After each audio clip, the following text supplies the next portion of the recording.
Alors tout d'abord, bonjour à tous. Donc avec cette conférence, je vais vous présenter des éléments clés pour structurer au mieux votre entraînement hivernal fondamental dans le cadre du trail. Alors, il y a plusieurs problématiques. On va commencer par celle du renforcement cardio, les séances donc cardiovasculaires, qui vont tourner autour d'une dominante qu'on appelle l'endurance fondamentale. L'endurance fondamentale est en lien direct à ce qu'on appelle le seuil aérobie ou le seuil 1. On va le voir ensemble. Qu'est-ce que c'est? Alors, voilà un schéma qui va vous l'illustrer. Le seuil 1, c'est le moment où la respiration devient moins fluide. Il se situe autour de 70-75% de la fréquence cardiaque maximale. Et puis, il y a donc un autre seuil, le seuil 2, celui qu'on appelle plus classiquement le seuil, c'est celui-là dont on parle, qui est à 90% de la fréquence cardiaque maximale et où là, l'essoufflement va être très marqué. Alors, par un petit schéma, on le voit. Jusqu'au niveau du seuil 1, eh bien, on peut parler facilement sans souci. Puis à partir du seuil 1, ça devient un peu plus compliqué, la respiration est moins fluide et au niveau du seuil 2, là, débit très fort de la ventilation, l'essoufflement est marqué. D'une autre manière, voilà le rejet du gaz carbonique, vous voyez là, il y a une cassure, jusque-là, il y a un équilibre des échanges entre le gaz carbonique et l'oxygène. Là, eh bien, rejet du gaz carbonique, on manque d'oxygène et la dette d'oxygène va augmenter jusqu'à même si on arrive à son VO2 max, le volume d'oxygène maximum qu'on peut capté par unité de temps, qui est évidemment un peu au-dessus du seuil 2, puisque là, le VO2 max, on tient environ 4-5 minutes. Le seuil 2, 45 minutes à 1 heure, et le seuil 1, plusieurs heures.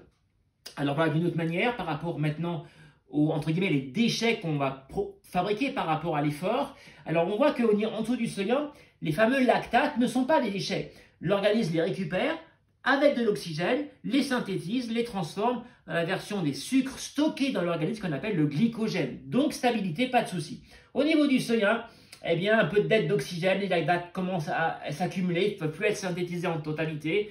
Et au niveau du seuil 2, la ventilation est totalement débordée. Et là, brutale montée des lactates, on ne tiendra pas très longtemps après le seuil 2. Alors, ces séances au niveau du seuil 1 sont fondamentales parce qu'elles vont travailler plusieurs aspects, notamment l'aspect énergétique. Parce que c'est à ce niveau-là, vous allez travailler sur quand vous allez faire vos trails longs, vos ultra-trails, vous allez vous positionner au niveau du seuil 1.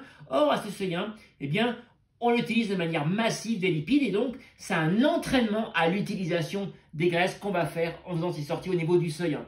Parce qu'on n'est pas comme une voiture. Nous, en fonction de notre intensité d'effort, on n'a pas les mêmes carburants. Et lorsque l'on est en dessous du seuil 1, eh bien, c'est une utilisation dominante des lipides. Entre les deux seuils, on va augmenter progressivement la consommation des glucides pour arriver à une utilisation quasi exclusive lorsque l'effort est très intense.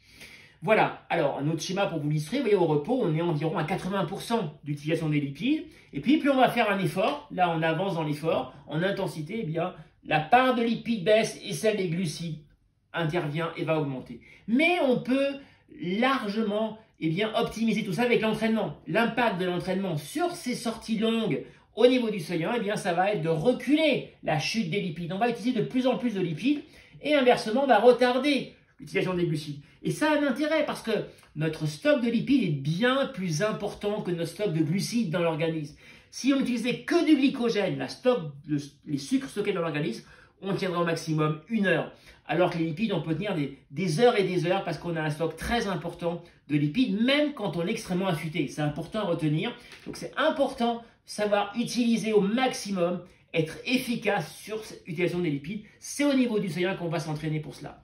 Voilà l'exemple de sortie au seuil 1. Vous voyez, l'athlète, malgré un parcours vallonné, mais raisonnablement vallonné, eh bien, il se positionne. Là, on est sur une très bonne séance où on va travailler les qualités au niveau du seuil 1.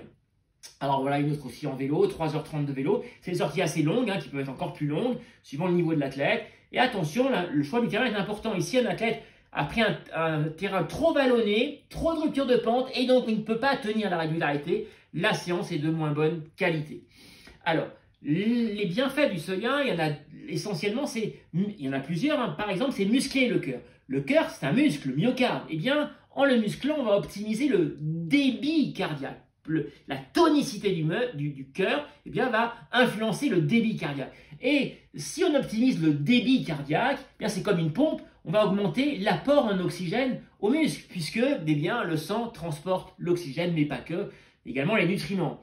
Alors, autre intérêt du seuil 1, eh bien, on va augmenter les capillaires. Les capillaires, c'est nos tout petits réseaux de vaisseaux sanguins qui vont alimenter directement les muscles. On va dire c'est les terminaux qui vont au niveau du sang, eh bien, arriver au muscle par ces 4 petits capillaires.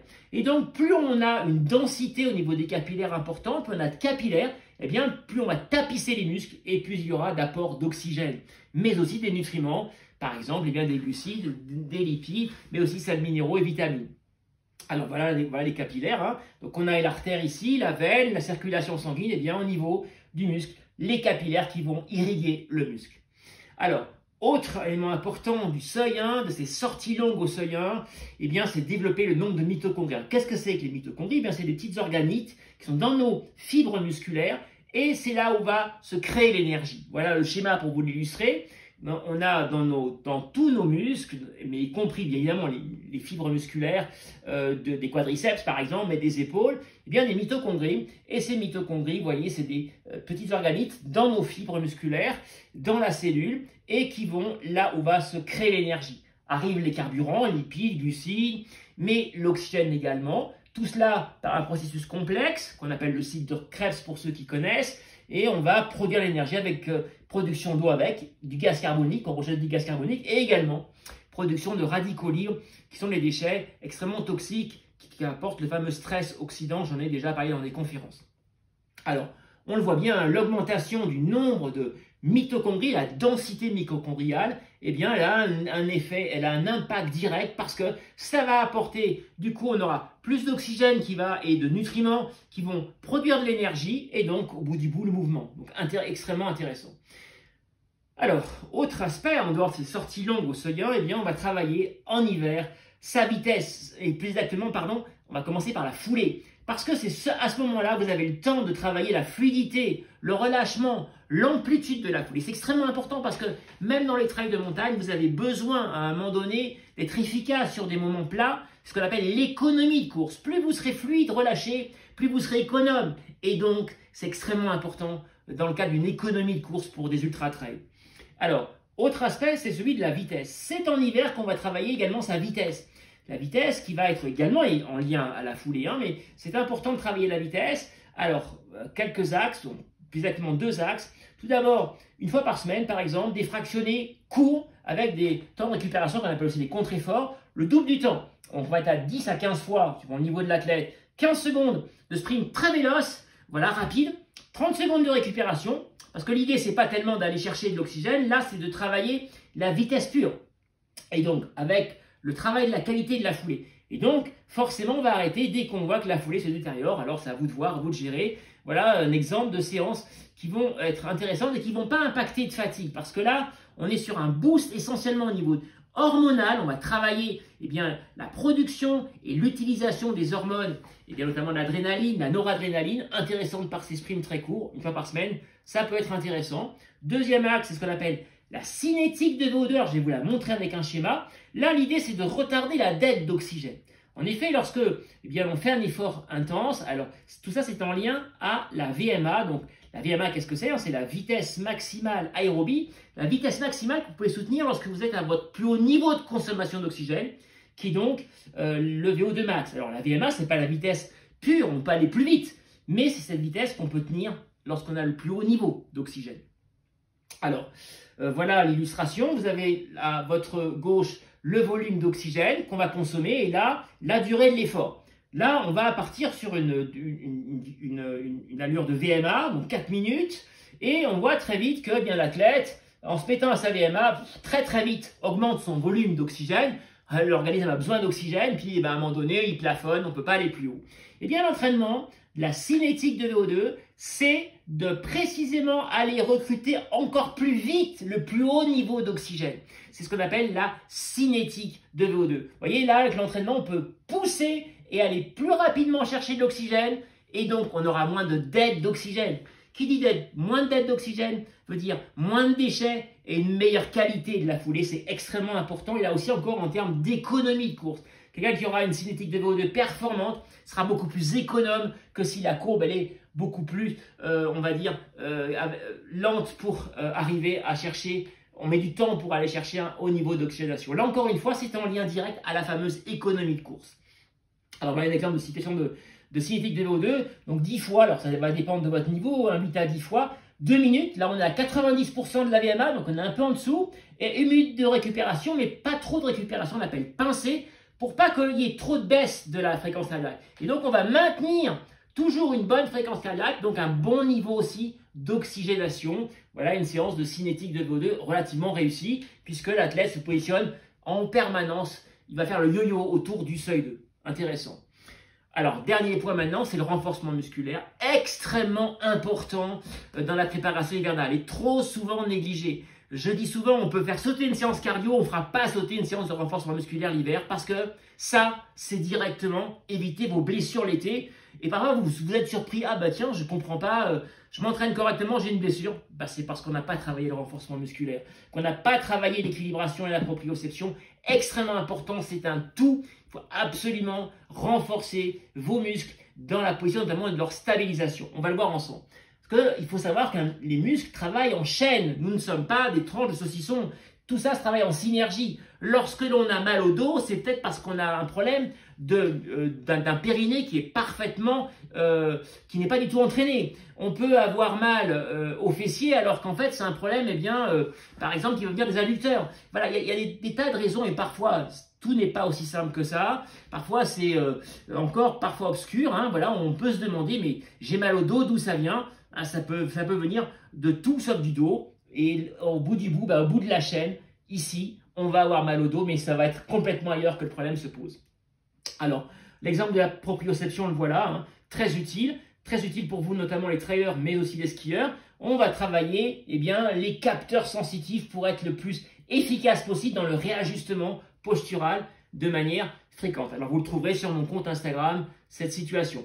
Alors, quelques exemples d'axes de renforcement musculaire. Alors, on va d'abord réfléchir sur l'aspect du rôle stabilisateur des muscles. Les muscles ne sont pas que pour faire du mouvement, ils sont aussi pour se stabiliser. Je pense notamment aux muscles autour de ce qu'on appelle le corps, le noyau central, c'est-à-dire la région des lombaires, les abdominaux profonds, le transverse, les obliques, mais aussi le périnée, extrêmement important et trop souvent négligé. Donc je vous donne des situations dans mes comptes, notamment Instagram, de travail du périnée, extrêmement important pour stabiliser votre organisme lorsque notamment vous êtes en descente.